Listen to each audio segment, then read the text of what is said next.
በስመ አብ ወወልድ ወመንፈስ ቅዱስ አሐዱ አምላክ። ሰላም እግዚአብሔር ከሁላችን ጋር ይሁን።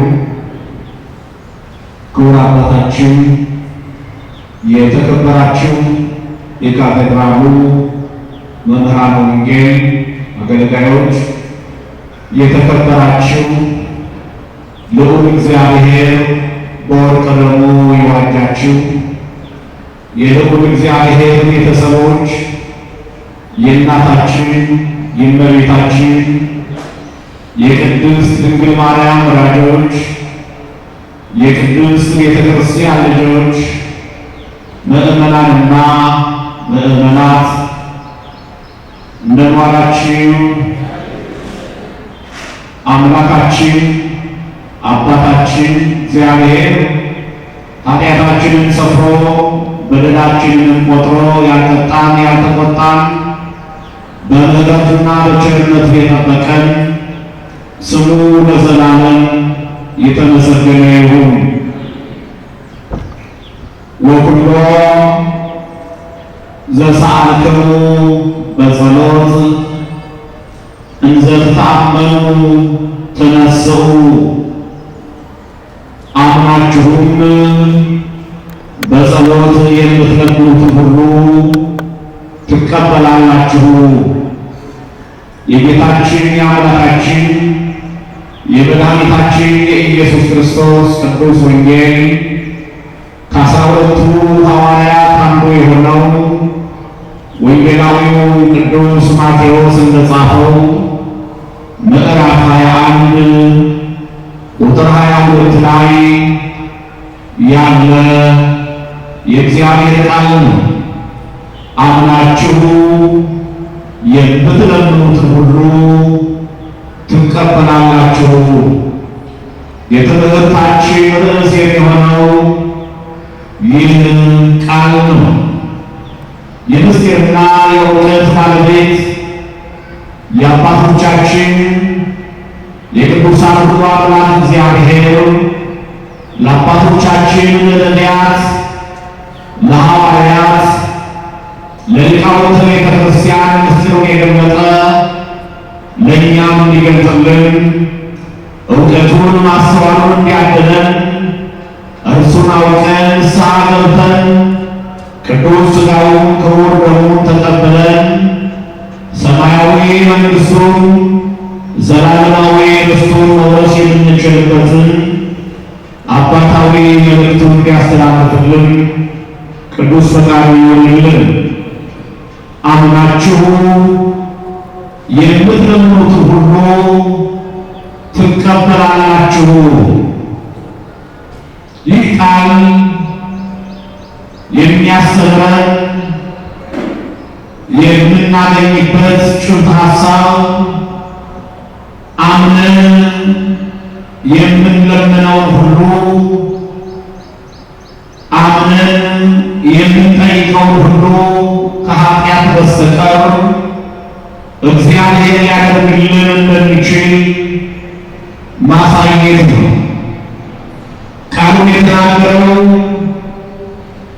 የቃሉ ባለቤት የድንግል ማርያም ልጅ መድኃኔዓለም ኢየሱስ ክርስቶስ ነው። ኢየሱስ ክርስቶስ ቃሉን የተናገረበት ምክንያት አለው።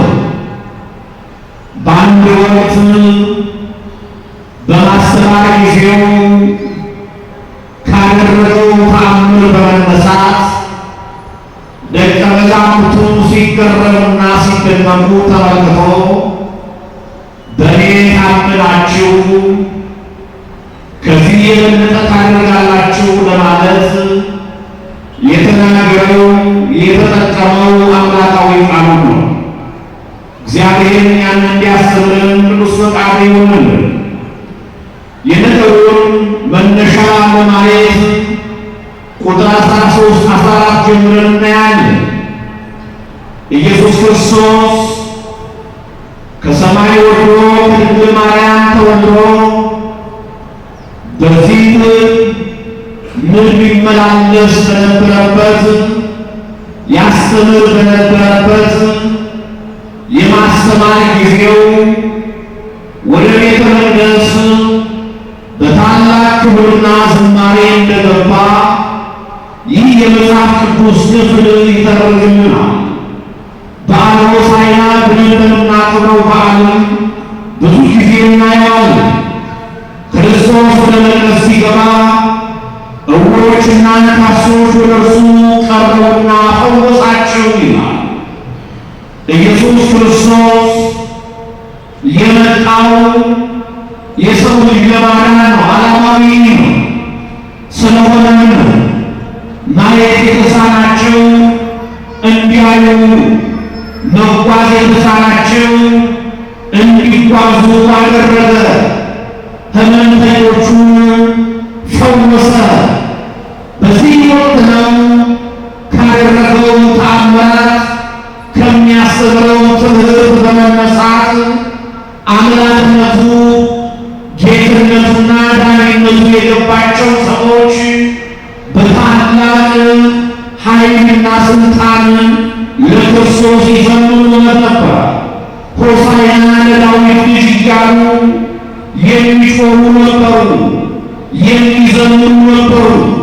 እውነተኛው አዳኝ አንተ ነህ፣ ከዳዊት ዘር ለተወለደው ለክርስቶስ መድኃኒት መባል ይገባዋል እያሉ ይዘምሩ በነበረበት ሰዓት ነው ሕፃናቱ ግማሾች ከእናታቸው እቅፍ ሌሎቹ ከእናታቸው ጀርባ ሆነው ይሄ እግዚአብሔር ማዳንና ፍቅር ከገባቸው ኃይሉ ከእስራኤል ጋር ሆነው ሲዘምሩ ሲያመሰግኑት ነው።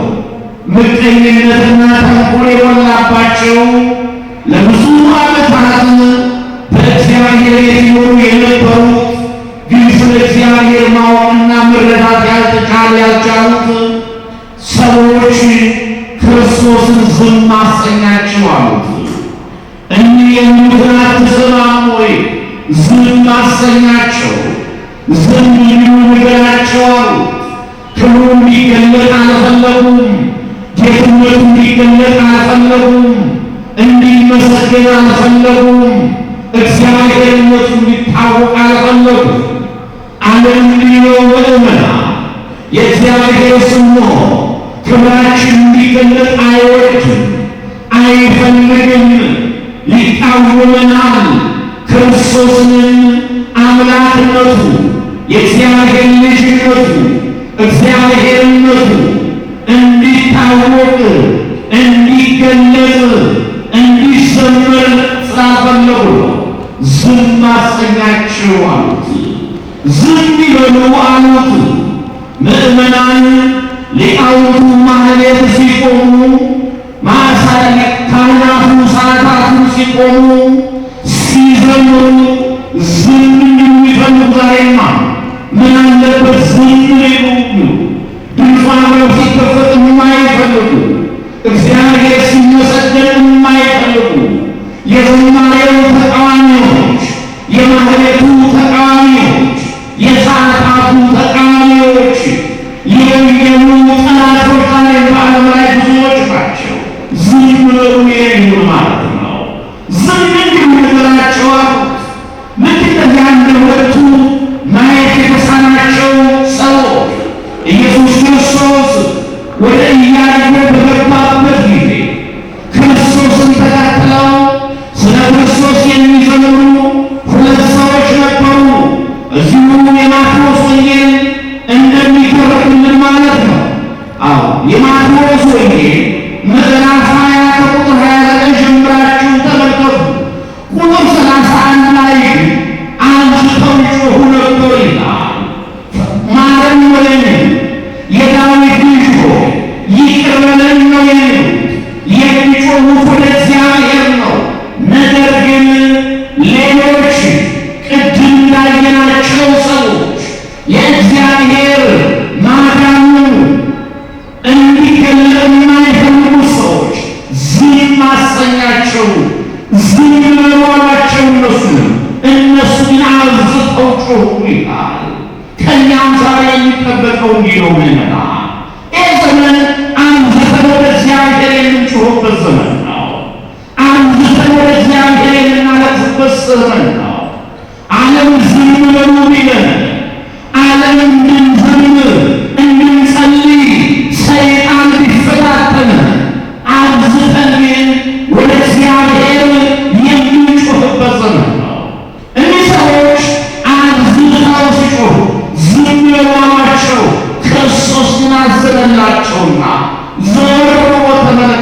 ናቸው ይለናል። እግዚአብሔር እኛን የሚመለከተን ምንለናል? ይመለከተናል አብዝተን ከጮኸን፣ ይመለከተናል አብዝተን ካለቀስን፣ ማለት ካልነው እግዚአብሔር ዝም አይልም። ዘወር ብሎ ተመለከታቸው። ምን አደርግላችሁ ዘንድ ትፈልጋላችሁ አላቸው። ጌታ ሆይ ማየት እንችል ዘንድ ነው ያሉት። ክርስቶስ አዘነላቸው፣ ዳሰሳቸው፣ እዋላቸው፣ ዓይናቸውን አበራላቸው የሚለው ምዕመናን ሰዎች ጨለማ ውስጥ ነበሩ። አብዝተው በመጮኻቸው ግን ከጨለማ ወጥተዋል። አብዝተው በመጮኻቸው ግን ብርሃኑን ማየት ችለዋል። አብዝተው በመጮኻቸው ግን እግዚአብሔርን መከተል ችለዋል። ዛሬ ያለንበት ዘመን ለእኛ ጨለማ ነው። ዛሬ ያለንበት ዘመን ለእኛ መልካም አይደለም። ከጨለማ ወጥተን ብርሃን ማየት እንድንችል ወደ እግዚአብሔር መጮህ፣ የታወረው ማየት የተሳነው ዓይነ ሕሊናችን እንዲበራ ወደ እግዚአብሔር መጮህ፣ ያጣነውን ፍቅርና ሰላም እንድናገኝ ወደ እግዚአብሔር መጮህ ያስፈልጋል። እኒህን ሕፃናትን ሲዘምሩለት ዝም አሰኛቸዋል። እነሱ ግን እየዘመሩ ነበረ። ክርስቶስ ግን ምን አላቸው ይላል? እነርሱ ዝም አይሉ ድንጋዮች ይዘምሩልኛል አለ። ከዚህ በኋላ ነበረ ሲቃወሙት ክርስቶስ ትቷቸው ወደ ተራራው ወጣ ይላል። ወደ የት ወጣ? ወደ ተራራው ወጣ። ወደ ተራራው የወጣ ሲቃወሙት ነው። ምዕመናን ከተቃወመው ይተወናል። ካላመለክ ነው፣ ካልተገዛንለት፣ ካልተንበረከክንለት እግዚአብሔር ይተወናል። ለዚህ ይሆን እንዴ የተወን ምዕመናን? ዓለም እያሰቀሰ መከራው በዝቶብን ችግሮች ከበው ዝም ያለን ለዚህ የሆነ ምዕመናን አትተወን ብለው ያስፈልጋል። አትጣለን ብለው ያስፈልጋል። ተቃወሙት። ጸሐፍቱ ፈሪሳውያኑ ክርስቶስ ትቷቸው ወደ ተራራው ወጣ። የሉቃስ ወንጌል ምዕራፍ 21 ቁጥር 37 ላይ እንደነገረ ክርስቶስ ይህ የሁልጊዜ ሥራው ነበረ። ቀን በየምኩራቡ በየቤተ መቅደሱ ሲያስተምር ይውላል። ማታ ማታ ወደ ደብረ ዘይት ተራራ እየወጣ ሲጸልይ ያድር ነበር ይላል። መዓልተ ይሜህር በምኩራብ ወሌሊተ ይበይት ውስተ ደብረ ዘይት ዘስሙ ኤልዮን። ቀን ተስፋ የቆረጡትን ዓለም የናቃቸውን ዓለም የተዋቸውን ሰዎች ሲያስተምር፣ ሲፈውስ፣ ሲያድን ይውላል። ማታ ማታ ግን ወደ ደብረ ዘይት ተራራ እየወጣ ልዩ ሱማኤውን በምትባለው ዋሻ ሲጸልይ ያድር ነበረ። ክርስቶስ ለመናንያን፣ ለመነኮሳት፣ ለመምህራን አብነት ለመሆን ነው። ምሳሌ ለመሆን ነው። ቀን ቦታ ሳትለቁ አስቡ። ተዘዋውራችሁ መንፈሳዊ አገልግሎት ስጡ። ማታ ማታ ማደሪያችሁ በዓታችሁ አንድ ይሁን ሲል ነው ክርስቶስ። አንድ ይሁን፣ የተወሰነ ይሁን ሲል ነው ክርስቶስ። ቀን በየቦታው ሲያስተምር ይውላል። ማታ ማታ ግን ወደ ተራራው ወጥቶ ሲጸልይ ያድራል። ምን ሲል ያድራል? ሲጸልይ ያድራል። የሚጸልየው ማን ነው? እግዚአብሔር እኮ ነው። ምዕመናን እርሱ ተወቃሽ ጸሎት ነው። ጸሎትን የሚቀበል እርሱ ተወቃሽ መስዋዕት ነው። መስዋዕትን የሚቀበል ምስጋናን የሚቀበል የባህሪ አምላክ ነው እግዚአብሔር። ነገር ግን እኛ ካለም ፈተና ለመውጣት፣ እኛ ካለም ችግር ለማምለጥ በጸሎት እንድንበረታ፣ ለጸሎት እንድንተጋ አርአያ ሊሆነን መጸለይ እንደሚገባን ምሳሌ ሊሆነን ክርስቶስ ይጸልይ ነበረ እንጂ እሱ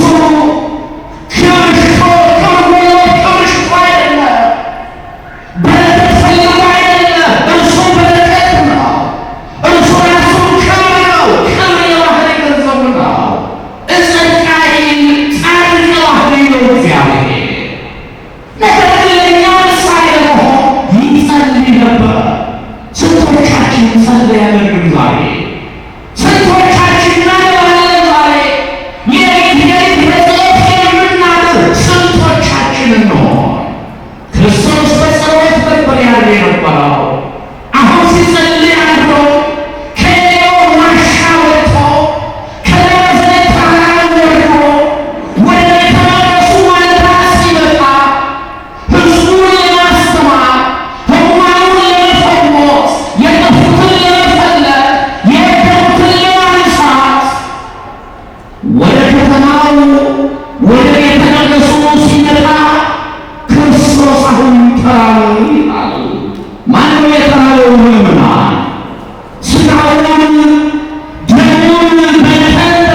መስራት ያስፈልጋል።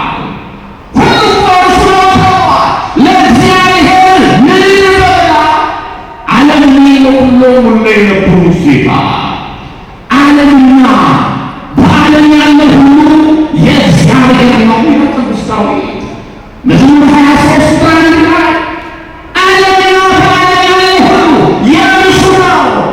አሐዚ ዓለም በእረሁ ኩሉ እሁዝ ውስተ እዴሁ።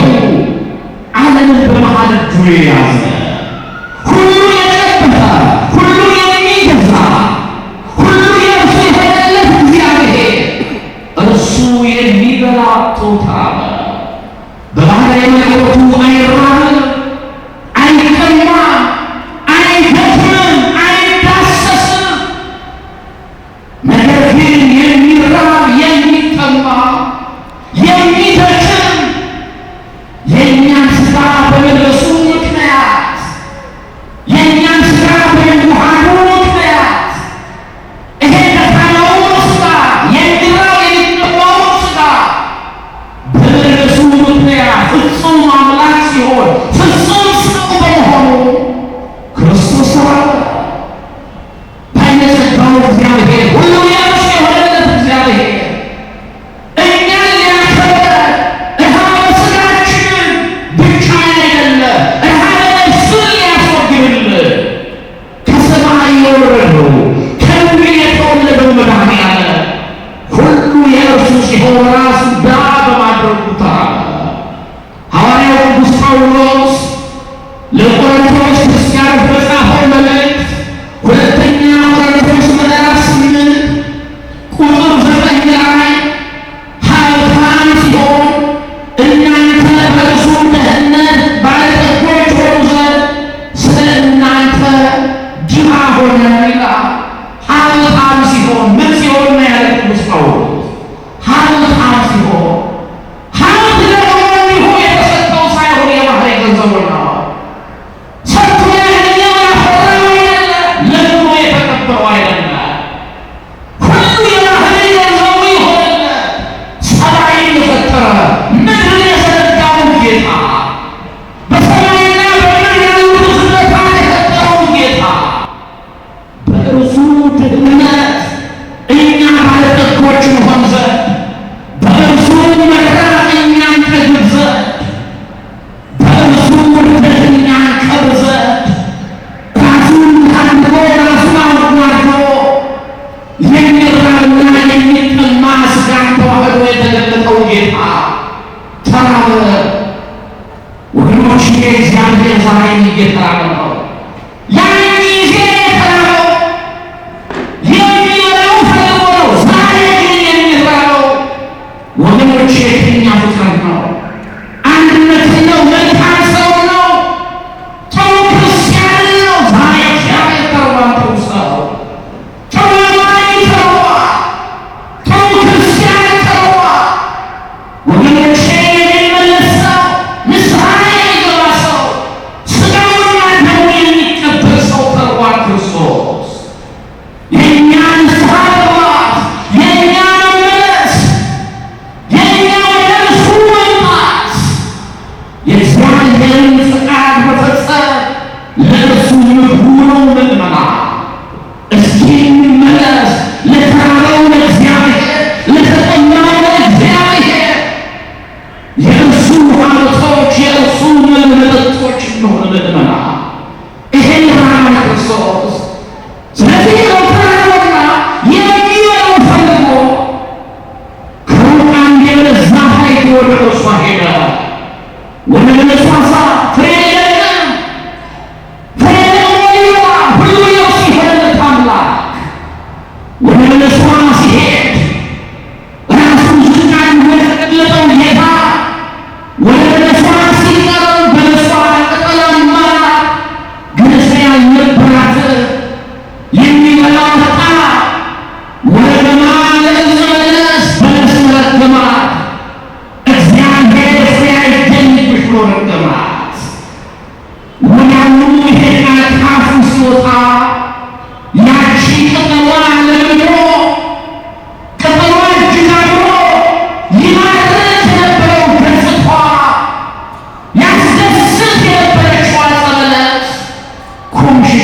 ስላደረገች እግዚአብሔር ከእንዲህ አይነት ሕይወት ይጠብቀን። ምእመናን እግዚአብሔር ሲናገር እንዲህ ነው።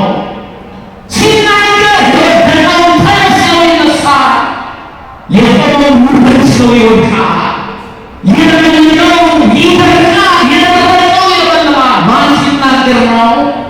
እግዚአብሔር ሲናገር ቃሉ ይሰራል። ቅዱስ ጳውሎስ ለዕብራውያን በጻፈው መልእክት ምዕራፍ 4 ላይ የእግዚአብሔር ቃል ሕያው ነውና የሚሰራ ሁለት አፍ ካለው ሰይፍ ሁሉ ይልቅ የተሳለ ነው፣ ነፍስንና መንፈስን ጅማትና ቅልጥምን እስኪያይ ድረስ ይወጋል፣ የልብን ስሜትና ሐሳብ ሁሉ ይመረምራል። የእግዚአብሔር ቃል ሁለት አፍ ካለው ሰይፍ ይልቅ እጅግ የሳለ ነው፣ ይሰራል። ቃሉ ሲናገር ይሰራል፣ ይፈርዳል። ምእመናን ዛሬ ይሄ የምንሰማው ቃል ሰምተን በተግባር ካላዋልነው ይፈርዳል፣ በተግባር ካዋልነው ደግሞ ይባርከናል። ስለዚህ ሲናገር ወዲያውኑ ቃሉ ያችን በለስ አደረቃት። እንዳልነበረች እርሱ እየተናገረ ቃሉ ካፉ እየወጣ በቅጽበት በሰከንድ ውስጥ እንዳልነበረች ሆነች። ደቀ መዛሙርቱ ይህን አይተው ተደነቁ፣ ይህን አይተው ተገረሙ። ገና አዳዲስ አማኞች ናቸው። በክርስትና ጸኑ፣ በትምህርት በእውቀት አልበለጸጉ። አይተውት የሚያውቁትን ነገር አዩ። ያ የሚጋፉት ክርስቶስ ገና ወላጅነቱ በደንብ ያልተረዱለት ክርስቶስ ሲናገር በደስታን እንዲህ የማረኩት ሲያደርጋት አይተው ተገረሙ፣ ተደነቁ። የእግዚአብሔር ሥራ ግሩም ነው፣ ግሩም ግሩምታ አሁን እያሉ ነው የሚያደርጉት። ሥራህ ግሩም ነው ነው የሚሉት፣ ሥራህ ድንቅ ነው ነው የሚሉት። እግዚአብሔር እውነት ድንቅ ነው። ደቀ መዛሙርቱ ተገረሙ። ክርስቶስ በዚህ ትገረማላችሁ አላቸው፣ በዚህ ትደነቃላችሁ አላቸው። ለእምነትም ሃይማኖት መጠን ተሰናብቴ ለእምነትም ወደዝነ ፍልስ እምዜ ወተወረው ታይተው የገቡለትሁ የሰናፍጭ ቅንጣት የምታክልለት ህዝባቸው ይሄን ተራራ የተነስተ ከዚያ ሁሉ ትጥቆ ይሆናል አለ ክርስቶስ። ይሆናል፣ ይደረጋል። ገና ከዚህ የበለጠ ታደርጋላችሁ አላቸው ክርስቶስ። እስኪ ወደዚህ ከመሄዳችን በፊት በተስፋ ላይ ትልናት ደግ ነው። ምእመናን ክርስቶስ አሁን ስለ ዛፍ እያስተማረ አይደለም። ወንጌላዊውን ቃል ሲመሰክር ስለ ደረቀ ዛፍ ሊያስተምረን ፈልጎ አይደለም። በለስ ዘይቤ ቤተ እስራኤል ምንጩ ይላል ቅዱስ ያሬድ። በለስ የተባሉት ቤተ እስራኤል ናቸው። ቤተ እስራኤል እስራኤል በስጋ ትንቢት የተነገረላቸው፣ ሱባዔ የተቆጠረላቸው፣ ነቢያት፣ መምህራን፣ ካህናት የተላኩላቸው የአብርሃም ልጆች ነን የሚሉት እግዚአብሔር አምላካችን እያሉ የሚናገሩ ሰዎች ናቸው። በለስ የተባሉት እነሱ ናቸው። ወደ በለሷ ዛፍ ሄደ ማለት የእነርሱን ባህሪ ያደረገ የሰውን ሥጋ ለበሰ፣ ሰው ሆነ ማለት ነው። በጣም ገባችሁ ምእመናን? ወደ በለሷ ቀረቡ ማለት በለሷ ማለት ብለናል። አቤት እስራኤል በሥጋ የአብርሃም ልጆች ወደ እሷ ሄደ ማለት የእነርሱን ሥጋ ለበሰ ወይም ሰው ሆነ ማለት ነው። ከበለሷ ፈለገ ማለት ምእመናን የእግዚአብሔር ልጆች ከሚባሉ እግዚአብሔር አምላካችን አብርሃም አባታችን ዳዊት ንጉሣችን እያሉ በእግዚአብሔር አምላክነት በአብርሃም አባትነት በዳዊት ንጉሥነት ከሚመኩት ሰዎች ሃይማኖት ምግባር መፈለጉ ልንናገር ነው። ሃይማኖት ፈለገ፣ ምግባር ፈለገ። ያቺ በለሷ እንዲሁ ቅጠል ብቻ ነበረች፣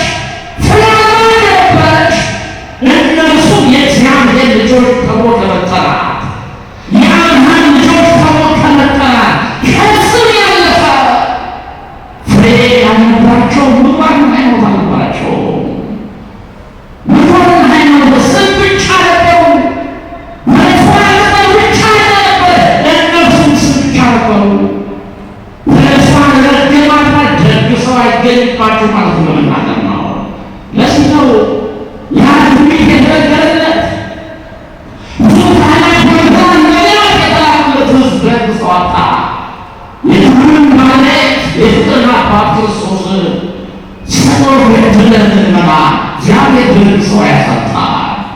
ዛሬስ ከእስራኤል ዘሥጋ ምግባርና ሃይማኖት የፈለገው ጌታ ከመጥፋት የተራረው ጌታ እስራኤል ዝለሽ ከምትባል ወደሙ ከተዋጀን በስሙ ከተጠራ ከእኛ ከክርስቲያኖች ፍሬ ፍለጋ ቢመጣ ሃይማኖቱ የጸና ምግባሩ የጸና ማን ይሆን?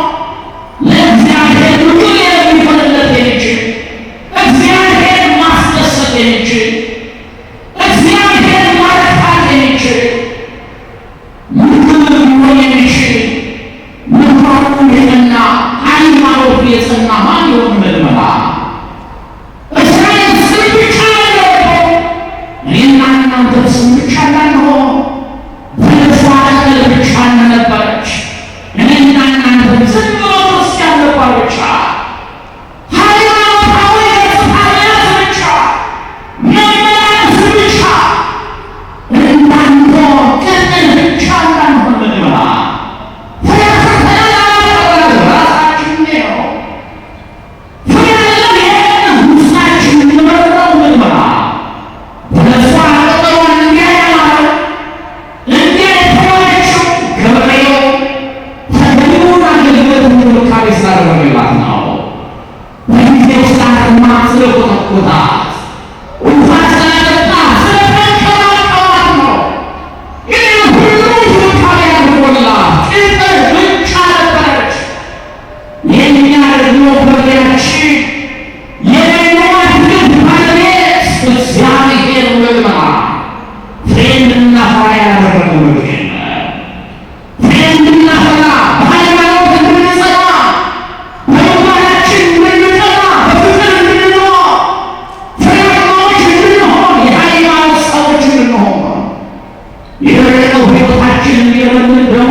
አባታችን አብርሃም ሶርያዊ ያደርጎታል ከሰው ሰው ያሳይን ጋር አንድ አላዊ ንጉሥ ፈትኗቸው አንድ ሰው ፈትኗቸው ለጸለይ በጸሎታቸው ካህናው እንዲነሳ አድርገውታል። አሁን ሃይማኖት ያለ ሰው ይሄዳል በሃይማኖት የሚጸልይ ሰው። ስለዚህ ክርስቶስን ደቀ መዛሙርቱ የሰናፍጭ ቅንጣት የምታክል እንደ ሰናፍጭ ፍጽምት የሆነች ተንኮል የሌለባት ነጭ የሌለባት እውነት ቢኖራችሁ በእኔ ብታምኑ ነው። ሕይወታችሁን ለእኔ ብትሰጡ ነው። ምልመና ለእኔ ተስፋ ብታደርጉ ነው። በተስፋ ማድረግ አይደለም። ተራራው ከዚህ ተነቅለ ያ ሁሉ ይወድላችኋል። ይህ ካለ በኋላ ነው ይሄ ክርስቲያን ፈቃድ ማለት ወጥቶ ዘሳነክሙ በጸሎት እንደተባየሩ ተነሱ አምናችሁ የምትሄዱት ሁሉ ታገኛላችሁ ማለት አምናችሁ የምትሄዱት ሰማችኋል። አምናችሁ የምትሄዱት የምትሄዱት ትቀበላላችሁ ከክርስቶስ። ታዲያ ዛሬኛ ሁላችን ማንቻለን እንዴ? ሀብታሙ ልመና ላይ ነው። ድሃው ልመና ላይ ነው። ባለስልጣኑ ተራው ሰው ልመና ላይ ነው። ለምን ታዲያ ልመናችን ዘገየ? ለምን ጸሎታችን ዘገየ? ለምን የመከራ ጊዜያችን ረዘመ? ለምን የችግር ጊዜያችን ረዘመ? ወጣነው ስንል አለፍነው ስንል መልሶ ችግር ላይ የምንወድቀው መከራ ላይ የምንገባው በሚሆን ምእመናን ክርስቶስ ዝም ብላችሁ የሚለምኑ የሚጮኹ አይደለም ያለው፣ ወይም ዝም ብላችሁ ብትጮኹ ብትለምኑ አይደለም ያለው። አምናችሁ ያለው ምን ብላችሁ አምናችሁ የምትለምኑትን ነገር እንደማደርግላችሁ የምትጠይቁትን ነገር እንደምፈጽምላችሁ እርግጠኞች ናችሁ። በእኔ አምናችሁ ብትለምኑ የምትለምኑት ሁሉ ትቀበላላችሁ። ምእመናን ጩኸታችን ፍሬ ያፈራ፣ ጸሎታችን ተሰሚ፣ ምጽዋታችን አገልግሎታችን ጉዳይ ፈጻሚ እንዲሆንልን በእግዚአብሔር እምነታችን የጸና ይሁን። እምነታችን ያለ ይሁን፣ የጸና ይሁን። እውነት ነው። ሰው ጸሎትን የሚሰማው አገልግሎትን የሚቀበለው እግዚአብሔር በሙሉ ልቡ ሳያምንና በሙሉ ሕይወቱ በእርሱ እርግጠኛ ሳይሆን እየተጠራጠረ ቢለምን ቢጸልይ ቢጾም ቢመጸውት ቢዘምር ቢሰብክ ቢያገለግል ከልቡ ጩኸት የሚሆነው ለዚህ እኮ ነው የእኛን ስብከታችን፣ ዝማሬያችን፣ አገልግሎታችን እናንተን አለሁት አለ። ስትማሩ ትምህርታችሁን ትመርጣላችሁ፣ ግቡን ሰው ትረሱታላችሁ። የሁላችን ሕይወት አንድ እርምጃ ሆነ፣ ለውጥ ጠፋ። ምልመና ለዚህ እኮ ነው 24 ሰዓት እንጸልያለን፣ እንዘምራለን፣ እናለቅሳለን። ለቅሷችን ለማችን አልታበሰው፣ ጸሎታችን አልተሰማ። ስለዚህ በመጀመሪያ እስኪ በጸሎት የምንጠይቀውን የምንለምነው አምላክ እንደሚሰማ እርግጠኞች እንሆን። ለምን ያንደበሱ ማለት ነው ሳሉ ወይቱ አበጠው ወሱ ወተረከው ወዱ ወይቱ አበጠው ለምኑ ታገኛላችሁ፣ ፈልጉ ታገኛላችሁ፣ ለምኑ ትቀበላላችሁ። በሬ የምህረት በሬ ደጅ አንኳኩ ይከፈትላችኋል። የሚለምን ሁሉ ይቀበላል፣ የሚፈልግ ሁሉ ያገኛል፣ ለሚያንኳኳ ሁሉ ይከፈትለታል። ክርስቶስ እስኪ ከእናንተ መካከል ማነው ልጁ እንቁላል ቢለምነው ድንጋይ ይሰጠው? ማነው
ሰጥተዋል።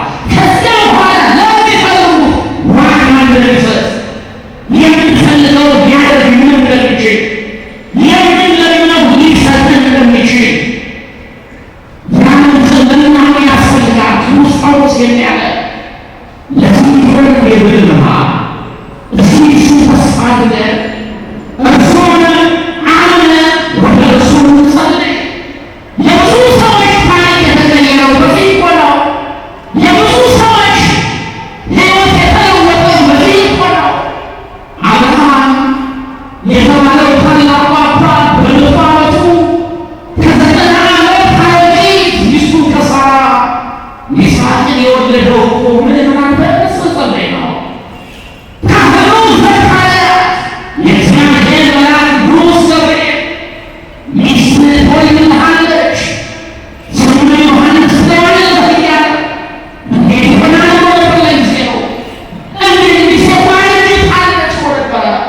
ይህን እግዚአብሔር የድሮ ድካሙን ስለሚያውቅ የእምነቱን ጥናት ስለሚመለከት አይሆንም ከተባለ በኋላ አሮጊቷ ኤልሳቤጥ ዮሐንስን እንድትወልድ አድርጓል እግዚአብሔር። ምን ይሄ ብቻ ወገኖቼ፣ መጽሐፍ ቅዱስን በሙሉ ስናይ በዚህ የተሞላ ነው። መካኗ ሐና ሳሙኤልን የወለደችው ከብዙ ችግር በኋላ በእምነቱ አስተጸለች ሆኖ አንደኛ ሳሙኤል ምዕራፍ 1 ከቁጥር 7 እና 8 ጀምሮ ተመልከቱ። በእምነት ጸንታ እግዚአብሔርን ለመነችው። ካህኑ እስከሚታዘባት ድረስ አንቺ ሴት ሰክረሻል አላት ካህኑ ኤሊ። አንስታ ስትጸልይ ሰምቶ ምክንያቱም ምትለው አይሰማም። የሚንቀሳቀሰው በጎሯ ብቻ ነው። እጇን ወደ እግዚአብሔር የምትዘረጋው ውስጧን ሕሊናዋን ከፍታ የልቧን ምንጭ ዘርግታ ከፍታ ወደ እግዚአብሔር ነው የምታለቅሰው። ይሄ የወይን ጠጅ መፍትሻት ስካር ካላለፈለሽም ሲላት አባቴ ሆይ እኔ በወይን ጠጅ የሰከረች ሴት አይደለሁም። ጭንቀት የበዛብኝ፣ ሐዘን የበዛብኝ፣ ታውን ቤትናና የተሳለቀችብኝ፣ ጎረቤቶቼ የናቁኝ፣ ልጅ መውለድ ያቃታት ሴት ነኝ አለች። እንዲህ ሲሆን እግዚአብሔር ጸሎትሽን ይሰማል። ከዚያን ጊዜ ጀምሮ ይላል መጽሐፍ ቅዱስ ፊቷ ዘንተኛ መስሏት ታየ። በእምነትና ከጸለየችበት ቀን ጀምሮ ወደ እግዚአብሔር ካለቀሰችበት ዕለት ጀምሮ ፊቷ ዘንተኛ መስሏት ታየ። አዝኗን ማስወገድላት እንባን ማጠራላት በጣም የሚገርም እኮ ነው። ከዚያ ቀን ጀምሮ ሐዘንተኛ መስሏት ታየች። አላለቀሰችም። ያን ጊዜ ለመዋል የዚያን ዕለት ጩኸቷን ማን ሰማ? እግዚአብሔር ሰማ። እንባዋን እግዚአብሔር አበሰ። ምነው የእኛ እናቶች እንባ ዛሬ አልሰማ አለ? ምነው ዛሬ የእኛ እናቶች ለቅሶ አልሰማ አለ? ሐና በስም ብቻ ለመሰላት ስሟን ብቻ ለመወረስ ነው። ስሟን ብቻ ለማለትና ለመቀማት ወገኖቼ፣ ጩኸቷን የምንቀማት እንጂ በእምነት የምንሰራት እንጂ እንዲሁ በጸሎት የምንሰራት እንጂ በአገልግሎት የምንሰራት እንጂ ሐና የሚባል ብዙ አሁን ላይ የሚጫወቱ የሚባል ብዙ ሐናዎች ይኖራሉ። ብዙ ዘካርያሶች ይሆናሉ። ብዙ አብርሃሞች ይሆናሉ። ምን ዋጋ አለው የቅዱሳን ስም መውረስ? ምን ዋጋ አለው በእነሱ ስም ብቻ መጠራት? በምን መሰላቸው? ቅዱስ ጳውሎስ ተመሰሉ ኪራየ በከመ አነ እትቤሰሎ በክርስቶስ፣ እኔ ክርስቶስን እንደምመስል እናንተ እኔን ምሰሉ ነው። አንደኛ ቆሮንቶስ ምዕራፍ 11 ቁጥር 1 ላይ እኔ ክርስቶስን እንደምመስል እናንተ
አላሳፈረውም እግዚአብሔር ዳዊት አማኝ ስለሆነ ጸሎቱን ተሰማ።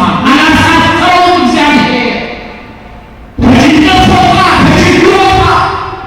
ምእመናን እኛ አማኞች ማለት ክርስቲያኖች ሆነ ግን መንፈሳችን እየተባለን ነው። መንፈሳችን እየተጣላ ነው። እየተለያየን የት አለ አማኝነታችን? የት አለ ክርስትናችን? የት አለ እግዚአብሔር ሰውነታችን? የት አለ እሱ ተስፋ ማድረጋችን? አንተን ታምናለህ አልፈልግም ወረድ ብሎ ቅዱስ ዳዊት አንተን ተስፋ የሚያደርጉ አያውቁም ያለው እግዚአብሔር። አንተን ተስፋ የሚያደርጉ ምን አይነት አያፉ እውነት ነው። እግዚአብሔር ተስፋ አድርገው በጸሎታቸው በአገልግሎታቸው ያፈሩ ሰዎች አሉ። የንጉሡ የሕዝቅያስ ታሪክ ትዝ ይላችኋል። ትንቢተ ኢሳይያስ ምዕራፍ 38 ላይ ታሪኩ ሰፍሯል። የእስራኤል ንጉሥ ሕዝቅያስ ይገርመኛል። ይሄ ታሪክ ይገርመኛል። እውነቱ ይገርመኛል። የእውነቱና የጸሎቱ መተሳሰር መያያዝ።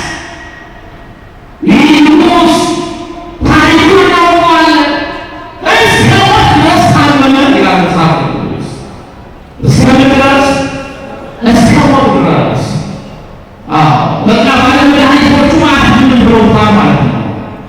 ቤተሰቦቹ ተስፋ ቆርጠዋል ማለት ነው። እሱ መጨረሻው ሰዓት ላይ ደርሷል ማለት ነው። እኒህ አይነት ሰዎች አጋጥሟቸው አትድንም ተብለው በኋላ የሚሉ ሰዎች እንዲሁ ጩኸት በተሰማ ቁጥር የልብ ጥሩምባ በተነፋ ቁጥር እገሌ ተሞቶ ይሆናል የምንላቸው ሰዎች እገሌ ይሆናል በቃ ዛሬ ሞተዋል ካሉ በኋላ እግዚአብሔር መልሶ የሚያነሳቸው ከሞት የሚያነሳቸው የሚቀጥልላቸው ሰዎች ዘካርያስ ማለት ሕዝቅያስ እንዲህ አይነት ሰው ነው። እስከ ሞት ድረስ ታመመ። በዚህ የመጨረሻ ጭንቀት ውስጥ ላይ እያለ እውነት የሚናገረው ከእግዚአብሔር ጋር የሚነጋገረው የእግዚአብሔር መልእክተኛ ነቢዩ ቅዱስ ኢሳይያስ ወደ እርሱ ተላከ። እግዚአብሔር ኢሳይያስ እንዲህ ይላል ወደ ሕዝቅያስ እንዲህ ይለዋል እግዚአብሔር ትሞታለህ እንጂ በሕይወት አትኖርምና ቤትህን አስተካክል ብለዋል። ምን ትላለህ ያለው እግዚአብሔር? ትሞታለህ እንጂ በሕይወት አትኖርም። ትሞታለህ ተባለ። በጣም አልቅሶልሃል ተባለ። ይሄን የተናገረው ደግሞ እግዚአብሔር ነው። የተላከው ደግሞ ከአበይት ነቢያት አንዱ የሆነው ኢሳይያስ ነው። ሄደና ነገረው። ትሞታለህ አለ። የሚገርመው ሕዝቅያስ ተስፋ ቆረጠ። በጤንነት ዘመኑ የሚያመልከው የሚያመሰግነው የሚዘምርለት የእግዚአብሔርን ቸርነት ያውቀዋል። የእግዚአብሔር ምሕረት ያውቀዋል። እግዚአብሔር የተቆረጠውን እንደሚቀጥል፣ እግዚአብሔር የደረቀውን እንደሚያለመልም፣ ትሞታለህ ያለው እሱ ማዳን እንደሚችል፣ መግደልም ማዳንም የእሱ ስልጣን እንደሆነ፣ መፈወስ የእሱ ስልጣን እንደሆነ ሕዝቅያስ ያምናል። አሁን ይሄን ነው ማመን ያለብን ምእመናን። መፈወስ የሚችለው ማን ነው? እግዚአብሔር ነው። መፈወስ ትችላለህ። እናታችንን፣ መክበሪያችንን፣ መገለጫችንን፣ ሞገሳችንን ኢትዮጵያን ፈውሳት እንበለው ምእመናን። አዎ ፈውሳት። ቫይረስ ወርሷታል። ዓለም በቅሎባታል። እሾህ እየወጋት ነው። ከገዋጋሙ እያደማት ነው። ያን የጎመራውን ያን ሰማይ የደረሰውን ታሪኳን እያኮሰሰው ነው። እርስ በርስ መባላት፣ መጣላት። ይህ የኢትዮጵያ ታሪክ አይደለም። ይህ የእርሷ ታሪክ፣ ይህ የእርሷ መነሻዋም አይደለም ምእመናን። ስለዚህ ፈውሳት እንበለው። ይችላል እኮ አይችልም እንደ እግዚአብሔር ይችላል። ይህን አራሙቻውን ዓለሙን ሁሉ ሰብስቦ እንዲሁ ቦታ መስጠት ይችላል። የሚያደማትን ቤት ቦታ መስጠት ይችላል። ደሟን መጥረግ ይችላል። ቁስሏን መፈወስ ይችላል እግዚአብሔር። ኢሳይያስ ትሞታለህ እንጂ አትድንም ሲባል ፊቱ ወደ ግድግዳው መለሰ ይላል መጽሐፍ ቅዱስ። ሕሊናውን ሰበሰበ። አምላኩ እግዚአብሔር የሞተውን ማዳን የተቆረጠውን መለጠጥ ትሞታለህ የተባለው ማዳን የሚችለውን ጌታ በዓይነ ሕሊናው እያየ እንዲህ አለ፣ አቤቱ በፊትህ በእውነትና በፍጹም ልብ እንደሄዱ ደስ የሚያሰኝህን እንዳደረግህ ታስብ ዘንድ እለምንሃለሁ። ሕዝቅያስ ይህ ካለ በኋላ እጅግ አድርጎ አለቀሰ ይላል። እጅግ አድርጎ አለቀሰ። ወደ ማን ያለቀሰው? ወደ እግዚአብሔር። ማልቀስ ብቻ የለም፣ እጅግ አድርጎ አድርጎ ጸለየ። ወደ ማን የጸለየው? ወደ እግዚአብሔር። ትሞታለህ ያለውን ሰው መፈወስ ወደሚችለው ወደ እግዚአብሔር። ትሞታለህ ያለውን ሰው መፈወስ ይችላል። የሚያመልከው አምላክ ይችላል። አይደለም ይመና ይችላል። ነገሮችን ወደ ቦታቸው መመለስ ይችላል። እግዚአብሔር መፈወስ ማዳን ይችላል። ነገሮችን ማስተካከል ይችላል። አዎ ዛሬ ያጣነውን ፍቅር የጎደለንን ሰላም ማምጣት ይችላል። አንድ ማድረግ ይችላል። ይህ እግዚአብሔር አቅሙ ነው፣ ችሎታው ነው፣ ባህሪው ነው። ስለዚህ ነው እጅግ አድርጎ አለቀሰ። የእግዚአብሔር ነገር ወደ ኢሳይያስ ነቢይ እንደገና መጣ። ገና ከተማው መሀል ላይ ያለ ወደ ቤቱ ሳይገባ እግዚአብሔር የሕዝቅያስን ጩኸት ሰማ። እግዚአብሔር እነሆን ተመለከተ። እነሆን ተመለከተ። ትሞታለህ የተባለው አትድንም ካልናገር የተባለው ሰው አልጋው ላይ ሆኖ የሚያለቅሰው ለቅሶ አየ እግዚአብሔር። ስለዚህ ነው ሂድ ሕዝቅያስን እንዲህ በለው፣ የአባትህ የዳዊት አምላክ የማን አምላክ? የአባትህ የዚያ የቅዱሱ የዚያ የጻድቁ የዚያ የንስሐ ሰው የሌላው ሰው የዳዊት አምላክ እንዲህ ይላል፣ ጸሎትህን ሰምቻለሁ፣ እንባህንም አይቻለሁ አለ እግዚአብሔር። እነሆ በእንዲህ ላይ 15 ዓመት እጨምራለሁ፣ አንተንና ይህችን ከተማ ከአሦር ንጉሥ እጅ እታደጋለሁ ብለህ ተባለው እግዚአብሔር። ክብር ለአምላካችን ለእግዚአብሔር። የአባትህ የዳዊት አምላክ ዛሬ የዳዊት አምላክ ምነው አላይን አለ። ዛሬ ምነው የአባታችን የተክለ ሃይማኖት አምላክ፣ ዛሬ ምነው የአባታችን የአቡነ ሀብተ ማርያም አምላክ፣ የጴጥሮስ አምላክ፣ የጳውሎስ አምላክ ለምን ጨላ ለምን ምልመናል? እሱ አይለወጥም። ባህሪው አንድ ነው። የእግዚአብሔር ልጅ ከማዳን አላጠረችም። ጆሮ ከመስማት አልነበረችም።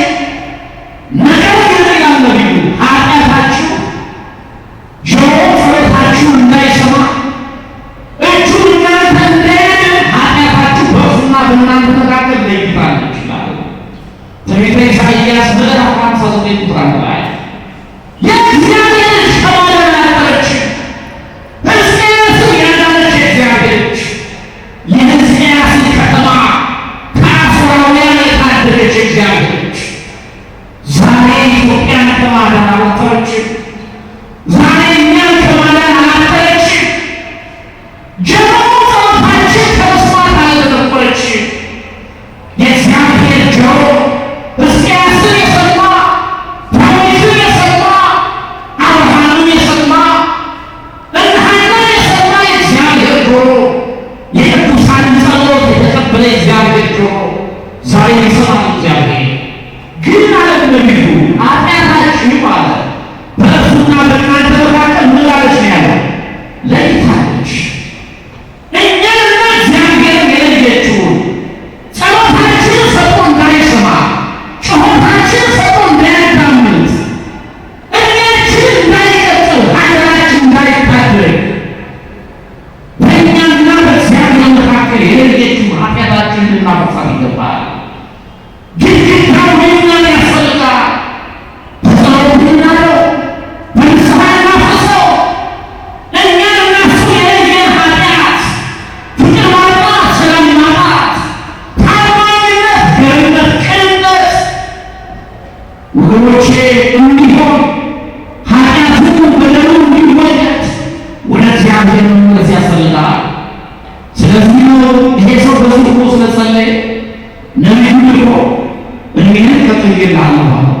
የጨመረለት ትሞታለህ ከተባለ እኮ ነው። ዋና አይገርምም? ካህኑ አትወርድም ከተባለ በኋላ እኮ ነው።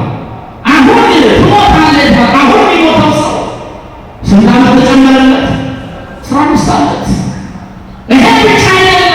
ከዚያ ከአስጨናቂው ከነሰናክሬም ከአሦራውያን ከተማ ታድጋታለሁ ነው እግዚአብሔር። ሕይወቱን ብቻ አይደለም መኖሪያውን ሀገሩን ታድጎለታል እግዚአብሔር። ምዕመናን ሕዝቅያስ ይጸልይ የነበረው ስለ እርሷ ነበር ማለት ነው። ሕዝቅያስ ቢሞትም ቢሆን የእግዚአብሔር ነው፣ የእግዚአብሔር አገልጋይ ነው። አብዝቶ ይጸልይ የነበረው ግን ስለ መኖሪያው ስለ ሀገሩ ነው። ስለዚህ ነው ለእርሱ ምን የጨመረለት ሀገሩን እግዚአብሔር ታደገለት። ስለዚህ እናንተም ዛሬ ለእኔና ለእናንተ ብቻ እንጸልይ፣ ለሀገራችን ጭምር እንጸልይ፣ ለዓለማችን ጭምር እንጸልይ። ክርስቲያን እንዲለው ሰፋ አድርጎ ነው የሚያየው፣ ሰፋ አድርጎ ነው የሚመለከተው። ስንጸልይ ደግሞ እንደ ሕዝቅያስ አምነን እርሱን ተስፋ አድርገን እንጸልይ እንደ ሌሎችም አባቶች። እነዚህ ነው አምናችሁ የምትበሉት ሁሉ ትቀበላላችሁ ያለ እግዚአብሔር። አምነን እንጸልይ። ከኃጢአት በስተቀር የምንለው ሁሉ እግዚአብሔር ያደርግልናል። ማን ያደርግልናል? እግዚአብሔር ያደርግልናል። ከኃጢአት በስተቀር ያዋችሁ የእኛ ልምናችን ሁሉ የሚያጠለጥለው የሚያተኩረው በኃጢአት ዙሪያ ነው። በስጋ ፍላጎት ብቻ የተመሰረተ ነው። ጓደኛችን የገዛውን መኪና ብንገዛ፣ እንዲሁ ስራ የስራውን ቤት ብንሰራ ለስጋ ብቻ ነው። በስጋችን ዙሪያ ብቻ የሚያጠለጥለው ወገኖች፣ ከዚህ ሞታና ስለ መንፈሳዊ ሕይወታችን እንጸልይ። ስለ ሕይወታችን፣ ስለ ሰማያዊ ሕይወታችን እንጸልይ። እግዚአብሔር ሌላውን ነገር ይጨምርና የማቴዎስ ወንጌል ምዕራፍ 6 ቁጥር 25 ጀምሮ ተመዝግቧል። ስለምትበሉ፣ ስለምትጠጡ፣ ስለምትለብሱት፣ ስለ መጠለያ ስለ ሦስቱ መሰረታዊ ነገሮች አትጨነቁም፣ አታስቡ እያለ ካስተማረ በኋላ ይህን ትምህርት ሲደመድመው ወዝንቱ ሁሉ ይፈጸምልክሙ፣ ይህ ሁሉ ሳትገድሉት ሌላው ነገር ይጨመርላችኋል ነው ያለው። ሌላው ነገር እንዲሁ ይጨመርላችኋል። አዎ ስጋዊ ሁሉ መጠጡ፣ መጠለያ፣ ልብሱ ይሰጣችኋል። ባትገድሉ ልጆቹና እንኳን እግዚአብሔር መንግሥት እንኳ ዜጋውን ይቀልባል አለ ምንመንታለ እሳኛውን ያበላ ያመጣል ወይ የስራው ማለት ነው። እግዚአብሔር እኛን በስጋዊ ምግብና በልብስ መጠለያ አይደለም እኛን የሚቀጣው፣ የሚያከብረን የሚያዋርደን እንደዚህ አይደለም። ስለዚህ ጸሎታችን መመሰረት ያለበት በስጋዊ ሕይወት ብቻ አይደለም፣ በመንፈሳዊ ሕይወት ይመሰረት። ያልሆነ እግዚአብሔር ይሰማናል። እግዚአብሔር አምላካችን የአባቶቻችንን ጸሎታቸውን የሰማ ልመናቸው የተቀበለ እንባቸው ያበሰ እኛን እንባችን እንዲያብስልን ጸሎታችን ይሰማልን ቅዱስ ፈቃዱ ይሁንልን። ይሄ ዘመን የለቅሶ ዘመን ነው፣ የእንባ ዘመን ነው። ግን ተስፋ ሳንቆርጥ የፈጠረ እግዚአብሔር የምናመልከው እግዚአብሔር የዳዊት አምላክ የአባቶቻችን አምላክ እግዚአብሔር ለሕዝቅያስ 15 ዓመት ዕድሜ የጨመረ ከተማውን ከአሦራውያን እጅ የታደገ ሀገራችንን ከጠላት እንዲሁም ሕዝባችን ከመከራ ከችግር እንዲታደግ ሁላችንም ከቂም ከበቀል ከኃጢአት ከርኩሰት ከክፍፍል ከመለያየት ወጥተን ወደ እርሱ ጽኑ በሆነ እምነት ልናለቅስና ልንጸልይ ያስፈልጋል። ያስተማረን የመከረን እግዚአብሔር ለዘላለም ይክበር ይመስገን። አምናችሁ የምትለምኑት ሁሉ ትቀበላላችሁ። የአምላካችን የእግዚአብሔር ቸርነት የእናታችን የእመቤታችን የድንግል ማርያም አማላጅነት የቅዱሳን ሁሉ ምልጃና